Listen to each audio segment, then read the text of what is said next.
आपला देश नेमकी चालवतोय कोण? नरेंद्र मोदी चालवतायत का नरेंद्र मोदींचे जे मित्र आहेत डोनाल्ड ट्रम्प? डोनाल्ड नाव आहे पण मोदी त्याला प्रेमाने डोनाल्ड ट्रम्प म्हणतात. तो चालवतोय. हे बघा, आता एवढे जे काही महत्वाचे डिसिजन झालेत ना, त्यातला पहिला डिसिजन ऑपरेशन सिंदूर. पाकिस्तान बरोबर सीज फायर करण्याचा जो काही निर्णय जो आहे तो डिक्लेअर कुणी केला? भारत सरकारने नाही केला ना पाकिस्तानने, डोनाल्ड ट्रम्पने केला.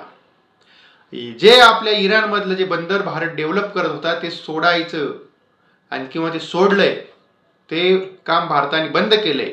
हा डिसिजन कुणी घेतलाय? डोनाल्ड ट्रम्प यांनी घेतलेला आहे. भारत रशियाकडनं क्रूड ऑइल खरेदी करणार नाही हे असं हे कुणी सांगितलं? डोनाल्ड ट्रम्प यांनी. टॅरिफ डीलची घोषणा कुणी केली? डोनाल्ड ट्रम्प यांनी.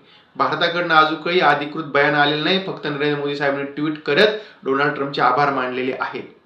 भारतातल्या वस्तूवरती 18% टॅरिफ पण अमेरिकेतल्या वस्तूंवरती भारतामध्ये 0% टॅरिफ. ही कसली टॅरिफ डील?